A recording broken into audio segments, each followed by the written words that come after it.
Matías, ¿cómo estás? Bienvenido. Muy buenos días, ¿qué tal? ¿Cómo estás tú? Muy bien, Matías, gracias por estar con nosotros y hacerte parte de tu tiempo para conversar con nuestro matinal. Matías, Greenpeace Chile realizó un estudio llamado Chile Gota a Gota, como recién lo decía, para saber cómo en pandemia la gente está percibiendo el uso del agua. Cuéntame un poquito de qué se trató este estudio. Bueno, como todo el mundo, la verdad, a esta altura sabe en Chile, ¿no? Hicimos un estudio de opinión pública sobre una cuestión que fue adquiriendo relevancia durante este último periodo que vivimos en pandemia y luego del estallido social. Cuando empezó la pandemia, desde Greenpeace hicimos un llamado sanitario de emergencia que esperábamos tuviera buena recepción por parte del gobierno. Le pedimos al gobierno de Chile, y miles de personas se nos sumaron, un plan nacional de emergencia para que nadie se quedara sin agua, ¿no? Es sabido que en Chile este tema es delicado. Y sin embargo, algo ocurrió que las autoridades salieron a decir, no, en 5 años más, lo vamos a ver después, este es un tema que no es tan importante, hoy día es más importante otras cosas, mientras en paralelo nos decían que había que lavarse las manos. Entonces, nosotros empezamos a decir, pero aquí hay algo importante, ¿no? Ya sabíamos que una de las demandas del estallido social había sido la corrección de las injusticias que habían en el país. Y empezamos a averiguar y nos dimos cuenta, bueno, que el ministro de Agricultura era dueño de derechos de agua. En enero, durante este mismo año, habría que recordar que el Senado rechazó votar para priorizar el agua para consumo humano y entonces decidimos hacer un estudio. Dijimos, ok, está bien. Esto es lo que opina la élite política, esto es lo que opina el gobierno, esto es lo que opina una minoría constitucionalmente protegida en el Senado. ¿Qué pasa con la opinión pública? Y entonces decidimos salir a la calle y hicimos un estudio de 1012 casos, lo que significa en términos generales que cumple con todos los requerimientos de las grandes encuestas que se realizan de opinión pública en Chile, la Academia, etcétera, tiene incluso números más bajos de muestreo. Y decidimos salir a preguntarle a la gente, ¿qué opinan ustedes sobre el agua? ¿Qué saben sobre el agua? Y los datos son muy decidores, ¿no? Lo pueden encontrar la encuesta en la página web de greenpeace.cl, pero en resumen, el titular principal es que el 97% de la gente dice que el agua debe estar priorizada para consumo humano como derecho en la nueva Constitución, porque no lo está. Interesante dato, claro que sí. Matías, ¿y quiénes fueron los encuestados? Si se puede, por supuesto, saber, personas comunes y corrientes, ¿fueron encuestas en la calle? ¿Cómo se hizo la encuesta? Son encuestas telefónicas realizadas a través de la consultora Offerwise. Nos ayudó una consultora especialista en opinión pública que se llama La Vulca, por si alguien quiere tener los datos. Pero el muestreo, el panel propiamente tal, lo hicimos a través de una empresa especializada que se llama Offerwise. Y entrevistamos a personas de distintas edades y van a poder revisar en la encuesta que segmentamos por distintos. La encuesta no nos permite hacer desglose por el tamaño de la muestra a nivel regional, pero sí nos permite tener una opinión de qué es lo que opina el país al respecto, como una sola unidad, ¿no? Claro. Y segmentamos entre hombres y mujeres por ingresos y también por generación de origen. Es decir, ¿qué opinan los millennials contra nosotros? No somos un poquito mayores. Y contra nuestros padres, ¿no? Contra los jóvenes, los millennials, que ya están entrando en el mundo del trabajo, ya la verdad es que ya están en el mundo del trabajo. Claro, las distintas generaciones. Y las respuestas fueron bien interesantes. Desde el punto de vista de ingreso socioeconómico familiar, las personas que tienen más ingresos tienden a identificar esto con una desigualdad estructural.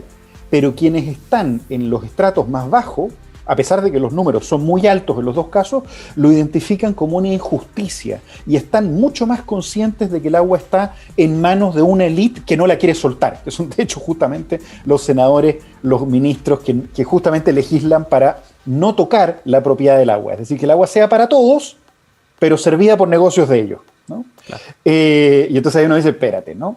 Porque efectivamente con el cambio climático lo que va a ocurrir es justamente lo que decíamos a propósito de que esto que la gente se enteró, ¿no? De que el agua se va a negociar en la bolsa de Wall Street, se vuelve un negocio especular con el agua, se vuelve un negocio tener derechos de agua, porque el cambio climático se expresa en Chile en falta de precipitaciones.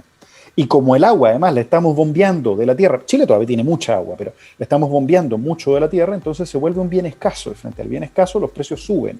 De hecho, por eso el gobierno de Chile nos dijo que no quería aumentar la cantidad de litros de agua para la gente. Otro dato, perdón que siga, pero solo para terminar con el punto, para no quedarme. Los jóvenes están mucho más conscientes de la urgencia reparatoria de garantizar que el agua esté suelta. Nuestra campaña se llama Suelta el Agua, la pueden encontrar en greenpeace.cl y en sueltaelagua.cl para sumarse. ¿No? Estamos exigiéndole a los constitucionales que reciban estos datos, a los candidatos. Los jóvenes están mucho más conscientes, mucho más atentos además a que es un problema normativo el que permite que algunos se apoderen de las aguas y lucren con ellas mientras en la tierra se seca, los animales se mueren y la gente vive sin agua.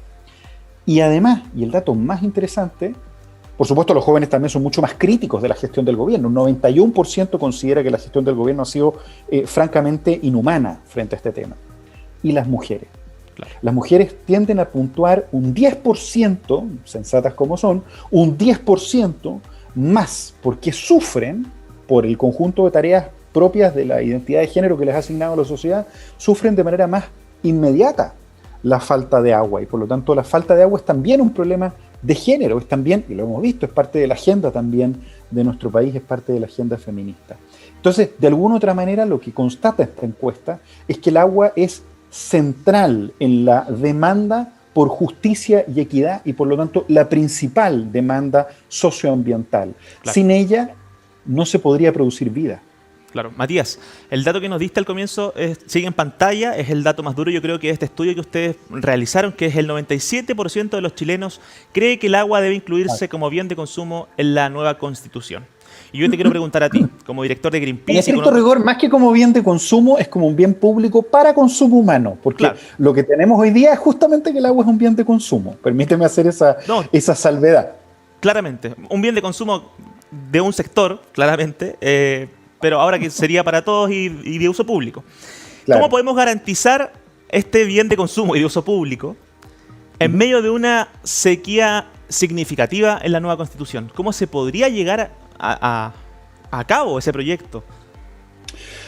A ver, pero coloquemos las cosas un poquito en perspectiva. La misma encuesta lo pregunta. Solo el 7% de la población cree que la causa de escasez de agua es el cambio climático exclusivamente, la crisis climática. Sí. ¿No? 76% de las personas dice que es una mezcla entre sequía, que agrava, una falta de precipitaciones, crisis climática, claro, que agrava lo que ya es una injusticia consagrada por ley. Esto que las aguas en Chile tengan dueños. Dicho en simple, que empresas enteras puedan ser dueñas de ríos de la Patagonia. Sí. Y la verdad, uno tendría que estar, todos hemos visto como cada vez llueve menos, pero sabemos que no es por eso que no hayan ríos, ¿no? En el caso de Petorca, lo que está ocurriendo en San Pedro, ¿no? Ahí en la misma región de Antofagasta, cómo finalmente lo que estamos viendo en los salares, cómo se drenan las aguas, cómo algunos, muy corruptos en el caso de Ponce Lerú, se roban las aguas y con eso lo que van produciendo efectivamente es un proceso de desertificación que se traduce en condiciones miserables para las personas. La nueva Constitución tiene que constatar esa tremenda injusticia. Chile es un país rico en agua. Solo el 2% se utiliza para el consumo humano. Esto no quiere decir que el agua haya que desperdiciarla. De hecho, la misma encuesta señala como más del 80% de la población dice que ya hace algún tipo de práctica para ahorrar agua. Es decir, ya tenemos conciencia que es un tema escaso y que se va a agravar en el futuro. El problema central sería establecer, garantizado por ley en la Constitución, que los futuros derechos de agua no van a ser posibles de ser entregadas de la forma en la que se entregan hoy en día, como propiedad privada, y por Exacto. Lo tanto que cada uno de sus dueños haga lo que quiera con ella, lo que permite que un dueño de un terreno para cultivo tenga más derecho que todo un pueblo que vive al frente, que mineras como Anglo American o como Barrick sobre los glaciares literalmente podían destruir fuentes de agua completas, ¿no? Como el caso de lo que vimos en el norte del país con Antofagasta Minerals, la minera de Andrónico Luksic, que literalmente represó el estero con el tranque El Mauro y literalmente destruyó la comunidad de Caimanes. Situaciones como esas que hemos venido viendo durante el último periodo, lo que no significa estar en contra de todas las actividades, al contrario, la agricultura produce nuestros alimentos. El problema central es qué pasa con la propiedad del agua. Entonces, la Constitución puede corregirlo y puede además evitar que, como ocurrió el 8 de enero, al alterar los quórums democráticos de reformas, puede permitir reformas democratizantes respecto justamente de estas injusticias que hoy en día basta que una minoría diga que no, para que no se pueda legislar al respecto, ¿no? El 8 de enero lo que ocurrió en el Senado fue muy grave. Se iba a discutir un proyecto que llevaba 10 años durmiendo, los mismos 10 años en los que llevamos en una sequía espantosa. La peor en los últimos 1000 años, han dicho los expertos climáticos. Es decir, sale de todo gráfico de promedios lo que estamos viviendo en términos de falta de precipitación. Y lo que nos dijeron fue muy claro. No queremos legislar, el Senado, una minoría del Senado, que no logró los quórums necesarios, nos dijo, no vamos a permitir que el agua esté disponible, priorizada para consumo humano. Eso se puede corregir en la Constitución y se pueden corregir los equilibrios para que eso no vuelva a pasar. Se puede además evitar que empresas enteras no tengan que hacer estudios de impacto ambiental.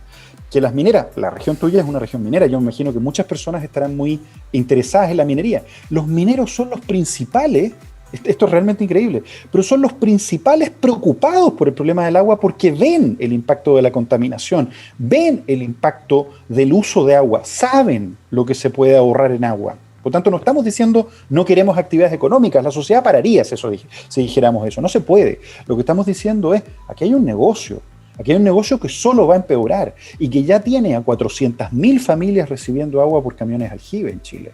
Claro que sí. Que además lo pagamos de todos nosotros. Y si el agua se encarece, va a salir más caro, razón por la cual, de hecho, no estamos repartiendo más que apenas 50 litros. 50 litros, lo que es nada para el consumo humano de una persona. Eso es lo que entrega el Estado de Chile hoy día. Matías, tengo dos preguntas. ¿Cuál podría ser el peor escenario si esto no cambia en un corto o mediano plazo?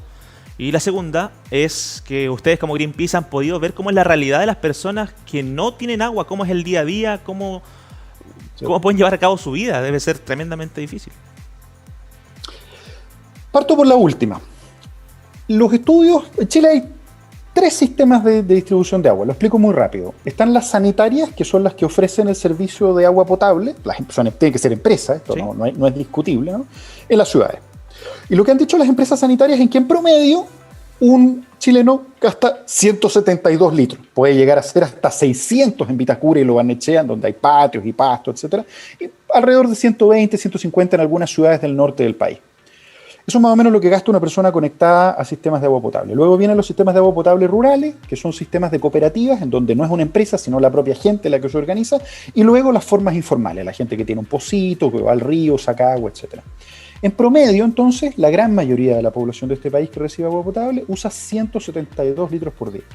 Una persona que depende de camiones aljibe, muchas veces que haya que pagarlo del municipio, son municipios empobrecidos, claro, recibe 50 litros. Para que te hagas una idea, 50 litros es lo que tú gastaste hoy día a las 7:30 de la mañana. Esa es más o menos la idea. Lo que significa que la brecha hídrica expresada en tiempo empieza a las 7:30 de la mañana. Desde ahí hasta que te acuestas no tendrían más agua. Ni un poquito de agua. Este es el agua que usamos para vivir, para nuestras actividades cotidianas, ¿sí? Entonces, es realmente brutal. Es por eso que hemos visto durante el último tiempo imágenes, una y otra, de animales muertos de sed, de gente que pierde su trabajo, de campesinos que tenían una huertita y que se alimentaban de esos alimentos y comunidades que dependían de ese comercio rural, productos lácteos en el norte del país, cómo se van secando, cómo los ríos desaparecen, y desaparecen por una razón muy simple. Estamos chupando mucha agua desde el centro de la tierra, lo que significa que las napas subterráneas se recargan más arriba. Por eso desaparecieron los ríos. Claro. Porque la gente, como ya no tiene agua superficial, estamos entregando derechos de agua de fondo. Entonces paso a tu siguiente pregunta. ¿Cuál sería el peor escenario? El peor escenario es como no hay lógica alguna, porque pasan dos cosas. No solo estamos entregando el agua a manos de privados que van a constituir un derecho, el Estado después tiene que comprarla. Y como es muy cara, no la compra, sobre todo si es indolente, como ha probado ser este gobierno. Perdón que lo diga así de claro, pero entregar 50 litros no alcanza ni siquiera para lavarse las manos en medio de la pandemia, lo que significa arriesgar a la población completa. Recordemos la frase del propio ministro de Obras Públicas, el dueño, el descargado de agua. Están aislados, así que no necesitan lavarse tanto las manos. Fue una frase textual de Alfredo Moreno. Entonces, frente a este tipo de situaciones es fundamental revertir este tema y evitar que el agua siga subiendo de precio porque se vuelve escasa. Evitar que consagremos que tenemos la necesidad de suplirles de agua, pero en manos de unos pocos, sin poder modificar la legislación que nos permitiría reasignarla de una manera más justa y correctiva. La acumulación de agua en manos de una élite que está haciendo todo lo posible por evitar que el medio ambiente se desertifique, porque con eso gana dinero. Lo perverso de este negocio es que es lucro. Es el Y trasfondo. eso no puede ser. Claro, Sí, sin agua no se puede vivir, entonces te la vendo, no te queda otra, me la tienes que comprar. claro. El precio del agua en las comunidades pobres está empobreciendo a los campesinos, a la gente de esfuerzo, y es por eso que la población que está más conectada con ese sector, ¿no? Las personas trabajadoras de este país más entienden. Todos tenemos familiares viviendo en zonas rurales, todos sabemos lo que está pasando. Entonces, en términos generales, de lo que se trata acá, y esa es la solicitud a los constituyentes, lo que estamos pidiendo en la campaña Suelta el Agua, es que la gente se nos sume y que seamos miles los que marquemos y no votemos por candidatos que no tengan un compromiso decidido para corregir esta causa de desigualdad. Por eso es tan importante que sea el 97%, es decir, apruebo y rechazo, Claro. está de acuerdo con que este es un asunto que hay que corregir. Claro que sí. Y por eso mismo te voy a preguntar, Matías, ¿cómo podemos ser parte? ¿Cómo podemos sumarnos a esto y tener más información? Supongo que ustedes también están mandando cada vez que hacen un estudio los comunicados. ¿Cómo podemos Sí, claro. enterarnos de todo? Bueno, por supuesto están las redes sociales de Greenpeace, no somos la única organización, hay otras organizaciones también peleando y evidenciando sobre estos temas. Hay varias, Chile Sustentable, Sterram, FIMA, Modatima, etcétera, hay muchas otras también, pero si les interesa en particular colaborar con nuestra campaña, se llama Suelta el Agua. La información la encuentran en la página web de greenpeace.cl, como pueden ver la encuesta está súper diagramada, es muy sencilla, vamos a estar haciendo más en el futuro, o sea, se entiende al tiro, uno la mira y dice, wow. Y está diseñada justamente para que se nos sume mucha gente, cosa que se vea un número significativo, que lo que digamos es lo que podamos hacer es marcar pauta, es decir, esto no está bien. Claro que sí. Y etiquetar en los Twitter a los candidatos constituyentes, preguntarle qué opina tu candidato constituyente, pedirle que grabe un compromiso explícito a tu candidato constituyente diciendo yo estoy de acuerdo con discutir la propiedad del agua, porque es necesario que el agua sea un derecho en Chile. Yo quiero un país más democrático, y un país más democrático es un país en donde las aguas están disponibles para su función social, que es que el hábitat, el medio ambiente no se seque, que no perdamos ni una hectárea más de bosque nativo porque hay alguna persona que literalmente que lo que quiere es acumular agua, como está repleto de fotos Twitter, de cómo gente, como el agua está escaseando, y llovió además, Santiago, un ejemplo muy claro. Las precipitaciones se redujeron fíjate que este año fue un año en donde llovió en Santiago. Yo estoy en Santiago dando la entrevista ahora, pero llovió apenas un 54% de lo que llueve en un año normal. El año pasado llovió menos de un 30% de lo que llueve en un año normal, lo que nos hace pensar que este es muy bueno. Claro. Pero fue la mitad del promedio de los últimos 100 años. Claro. Nosotros Por lo igual tanto, estamos pero 50 años. en Claro. Santiago, Matías, estamos acá en Providencia. Salimos hacia Antofagasta también, así que le mandamos saludos a toda la gente de las Sí, pues regiones justamente. que están en... Allá los vi, de hecho, cuando estaba en Antofagasta los vi allá. Claramente. Hoy día dicen que van a caer unas gotitas. Bueno, gotitas que no sirven absolutamente de nada, porque esto ya es un tema... es un tema más profundo, así que hay que tomarlo de esa manera. Matías, quiero preguntarte, ¿cómo podemos desde hoy ser parte en nuestra casa, con nuestros familiares, con nuestros seres queridos? ¿Cómo podemos ponernos en campaña para cuidar el agua también? Porque claramente es un trasfondo político que se tiene que solucionar, ojalá a corto plazo, pero también puede partir por uno el cambio, ¿no? Es que son las dos cosas, hay que caminar y mascar chicle al mismo tiempo. La mejor manera de valorar el agua es cuidarla. La mejor manera de entender cuán valiosa es poner en práctica en la vida personal. Después, por supuesto, no alcanza con eso, ¿no? Claro. Hay que ducharse más corto, hay que tratar de ahorrar agua, hay que tratar de reciclar el agua y aprender que se puede, aprender que uno efectivamente puede reutilizar el agua, ¿no? La que sobra, por ejemplo, con ciertos procesos en donde uno usa productos químicos para lavar algunos platos, por ejemplo, algunas de esos procesos se pueden usar, lo van a encontrar, toda esa información está disponible en la página web de Greenpeace, se podría eventualmente utilizar para regar algunas plantas chiquititas, hay que procesarla, hay que separar los aceites, hay que separar las grasas, pero se puede hacer, se puede duchar uno un poquito más corto, se pueden colocar botellas, lo más básico, ¿no? Que lo sabe todo el mundo, una botella con arena en el estanque, si hay buena presión para que el sistema de alcantarillado no requiera la descarga completa del estanque cada vez que uno va al baño. Situaciones como esa son el punto de inicio, pero luego hay que tomar esta posición, que no hay que tenerle miedo a esto, esta posición más política, porque lo que se nos viene es una oportunidad única de tener una constitución que suelte el agua, que sea más justa, que a partir de eso todo lo demás tiene sentido. A partir de eso podemos discutir sobre los derechos de las comunidades indígenas, a partir de eso podemos discutir sobre la equidad de género, a partir de eso podemos discutir sobre la descentralización, ¿no? Sin eso vamos a seguir cautivos de quienes en la práctica controlan las riendas del poder, y hoy día esas riendas están estrechamente asociadas al agua. Entonces lo que estamos diciendo es, hoy día la demanda ambiental y la demanda de justicia social tienen un punto de encuentro, Sí. tienen que sumarse. Entonces no se empieza en la casa, lavándose los dientes, cortando el agua, ¿no? Y termina exigiendo a través del voto, a través de la presión de nuestras redes sociales, a través de nuestra conversación, exigiéndole a los medios, exigiéndole a los candidatos, exigiéndole a los partidos políticos que se pongan. Claro que Que sí. esta cuestión que empezó en una dictadura se acaba en esta Constitución. Claro que sí. Rememos todos para el mismo lado, así es como lo tenemos que hacer, sumémonos todos, y bien se sabe que cuando todos se unen se logran cosas, así que deberíamos también hacerlo por el agua, que sin agua simplemente no hay vida, eso es, así que hay que, yo creo que tomar conciencia y pronto de esto. Matías Azun, director de Greenpeace, te queremos agradecer, te mandamos un abrazo, amigo, y muy pronto esperamos conversar nuevamente, porque detrás de esto hay un universo para poder conversar y detallar muchas más cosas. Esperemos que se mejore y que podamos estar en el estudio ahí mismo conversando. Claro que sí. Gracias, Matías. Chao, que estén muy bien. Muchas gracias por cubrirnos. Igualmente.